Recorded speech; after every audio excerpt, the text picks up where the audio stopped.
अब क्यों नहीं करनी चाहिए इन पूजा? तो आपको देवताओं के राजा इंद्र का उदाहरण आपको इन पुराणों में देखने को मिल जाएगा। अपनी गुरु की पत्नी के साथ में कैसा दुष्कर्म किया। तो ऐसे नीच व्यक्ति क्या पूजा के लायक हो सकते हैं? नहीं हो सकते।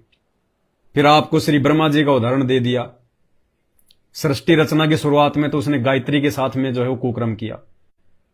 उसके बाद में अपनी ही पुत्री सरस्वती के साथ में उसने कुकर्म करने की सोची, पीछे से बांध भर ली भरी सभा में। तो ये पूजा के योग्य हैं? नहीं। ये तो घर के बाहर सिक्योरिटी गार्ड रखने के भी योग्य नहीं है। एक व्यक्ति सिक्योरिटी गार्ड भी उसी को रखता है जिसका चाल चलन ठीक होता है, ताकि मेरी गैर हाजिरी में मेरे परिवार के साथ में कोई 19-21 ना कर दे। ये तो सिक्योरिटी गार्ड रखने के योग्य भी नहीं है ब्रह्मा विष्णु महेश। और फिर विष्णु जी का चरित्र आपको श्रीमद् देवी भागवत में स्पष्ट नजर आ जाएगा।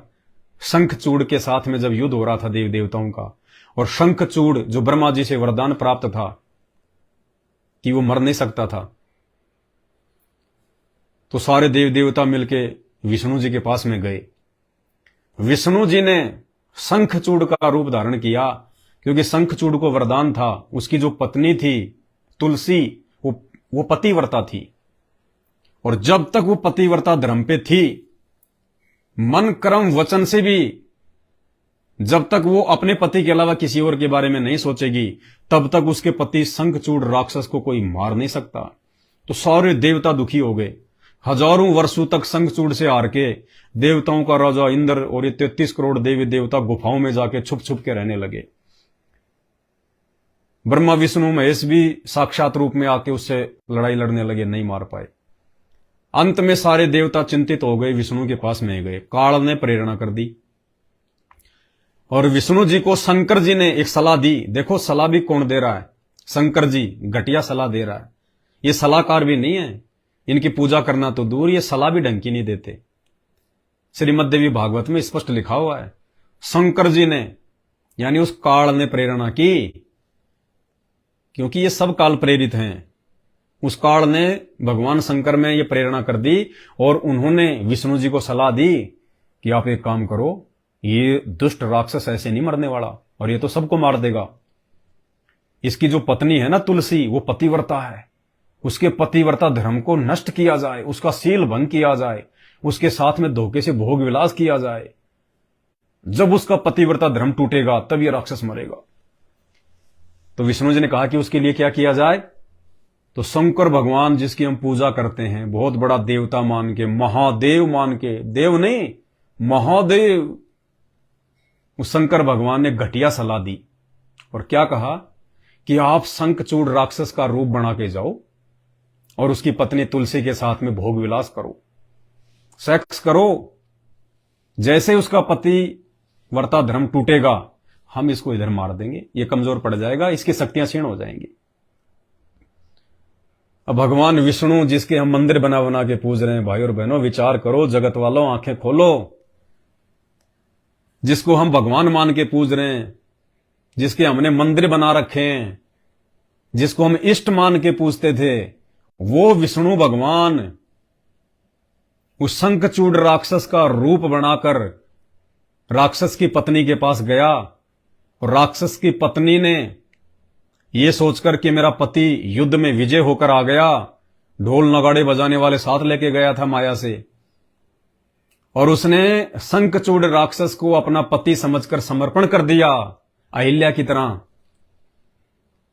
और जैसे ही उसने उसके साथ भोग विलास शुरू किया, तो काल ने वो तुलसी के अंदर प्रेरणा कर दी कि मामला गड़बड़ है, ये तेरा पति नहीं है। तुलसी को महसूस हो गया कि मेरे पति जैसा भोग विलास के समय बर्ताव तो नहीं हो रहा, जरूर कुछ न कुछ गड़बड़ है। तो उसने ध्यान दृष्टि से देखा और कहा कि साफ साफ बता, सच सच बता, तू कौन है, वरना मैं अपने सतीत्व धर्म से तुझे अभी जलाकर भस्म कर दूंगी। अब विष्णु जी ने देखा बात बिगड़ेगी, क्योंकि भक्ति में बड़ी शक्ति होती है।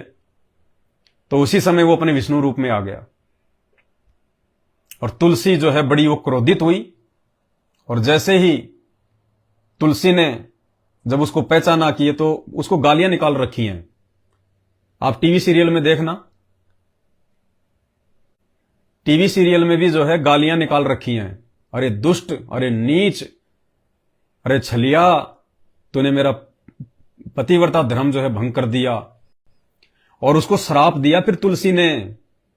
अब तुम भक्ति करते हो विष्णु जी की अपने श्राप कटवाने के लिए, और वो तुलसी ने खुद विष्णु को श्राप दिया, तुलसी का श्राप भोगना पड़ा विष्णु को।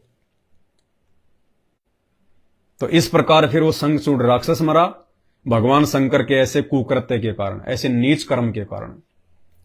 तो भाई और बहनों, हम किसकी पूजा करें? ये सारी बातें इन्हीं शास्त्रों में लिखी हुई थी, इन्हीं धर्म ग्रंथों में लिखी हुई थी, जिनका ये हमारे पंडित जी, ये कथावाचक, ये शंकराचार्य, ये साधु संत महात्मा चोटी बढ़ा बढ़ा के, बाल बढ़ा बढ़ा के, जटा बढ़ा बढ़ा के, दाढ़ी बढ़ा बढ़ा के, पीतांबर धारण करके, गले में रुद्राक्ष डाल के दिखावा पूरा साधु संत महात्मा का, और अंदर कुछ था नहीं इनके। इसलिए परमात्मा कहते हैं साधु संत के विषय में, इन अज्ञानियों के विषय में, कि कंठी माला सुमरणी पहनने से क्या होए, ऊपर ढूंढा साधु का अंतर राख्या खोए। ऊपर तो भेष इन्होंने साधु जैसा बना रखा कि महात्मा एक नंबर का, कट के मर जाए आदमी, और अंदर से इनकी ऐसी घटिया सोच, अंदर से इनको शास्त्रों का ज्ञान नहीं। क्योंकि देखो, अक्षर ज्ञान प्राप्त करके, पढ़ना लिखना सीख के आदमी केवल ज्ञान प्राप्त कर सकता है, शास्त्रों को पढ़ सकता है, ज्ञान प्राप्त कर सकता है, लेकिन शास्त्रों का निष्कर्ष ज्ञान से नहीं, तत्व ज्ञान से समझ में आएगा। तो यह तत्व ज्ञान वर्तमान में इस धरती पर परम पूज्य सतगुरु रामपाल जी भगवान के पास में है, जिन्होंने सैकड़ों पुस्तकें बना बना के, लाखों की संख्या में सत्संग कर करके, और जितने भी साधु संत महात्मा हैं, जितने भी ये पंथ हैं, सबकी उन्होंने डंके की चोट पर पोल खोल दी है। इनके अज्ञान की जड़ें समाज को दिखा दी हैं, और 2028 तक ये सब सूख जाएंगे, सब सूख जाएंगे। ये इनके जितने भी भगत हैं जो आंख बंद करके बैठे हुए हैं, इन सबको इनकी समर्थता का, इनकी हकीकत का पता चल जाएगा। क्योंकि आने वाला समय, ये 4 वर्षों का समय महाविनाशकारी है, और हर भगत, हर अनुयायी अपने गुरुओं से उम्मीद लगाएगा, या जिन देव देवताओं की पूजा करता है उनसे उम्मीद लगाएगा कि शायद ये मुसीबत में रक्षा करेंगे। अरे हम लोग भक्ति क्यों करते हैं? हम भगवानों की भक्ति कोई खेत में हल जोतने के लिए थोड़ी करते हैं, मुसीबत के समय काम आए इसलिए तो करते हैं, और मुसीबत के समय ये काम आएंगे नहीं, क्योंकि इनकी सारी शक्तियां नष्ट हैं, क्षीण हैं। धरती पर पूर्ण परमात्मा प्रकट हो चुका है, देवी देवताओं की शक्तियां बिल्कुल नगण्य हैं। तो उस समय इनको कहीं भी अपनी सुरक्षा का, अपने परिवार की सुरक्षा का ठिकाना दिखाई नहीं देगा, और ये दर दर हंटते फिरेंगे, ये अकाल मौत मरेंगे, बाढ़ भूकंप से परेशान होंगे। उस समय जो वर्तमान में संत रामपाल जी के भगत हैं, जो भक्ति कर रहे हैं, सत्य भक्ति कर रहे हैं, मर्यादा में रह के भक्ति कर रहे हैं, गुरु को भगवान मान के कर रहे हैं, वो लोग उन आपत्ति और विपत्तियों के समय में ऐसे रहेंगे जैसे समुद्र के ऊपर नाव चलती है, डूबती नहीं है। गुरुदेव भगवान हमें ऐसे रखेंगे अपनी हथेली पे। उस समय दुनिया देखेगी कि यार ये कौन है, ये कौन से लोक से आए हुए प्राणी हैं, कहीं ये एलियन तो नहीं है, इनको ना कोई डर है ना कोई भय है, दुनिया तो दाने दाने के लिए भटक रही है, ये लोगों को भंडारा करा रहे हैं, इनके घर में कहां से आ रहा है, इनके रसोई में कहां से आ रहा है। अब उनको नहीं पता चलेगा कि हमारे गुरुदेव भगवान जैसे मटका खाली होना होगा, आटे का भर देगा पीपा, तेल की कैन भर देगा, मिर्च मसाले भर देगा पैकेट, ऐसे के ऐसे नए के नए। ये वो समर्थ परमात्मा है। तो उस समय दुनिया की आंखें खुलेंगी कि भाई इनके गुरु पूरे, इनकी भक्ति पूरी, भाई ये सच्चे भगत। तो बिना कुछ बताए, बिना कुछ समझाए, बिना शास्त्र दिखाए, क्योंकि कहते हैं मुसीबत में तो आदमी गधे को भी बाप बना लेता है, जबकि संत रामपाल जी साक्षात परमात्मा है। लोग संत रामपाल जी के भक्तों में भी, भक्तों के पैरों में जो है वो पढ़ पढ़ के समायाचना मांगेंगे, अपनी जान की भीख मांगेंगे कि भगत जी बचा लो, भगत जी बचा लो।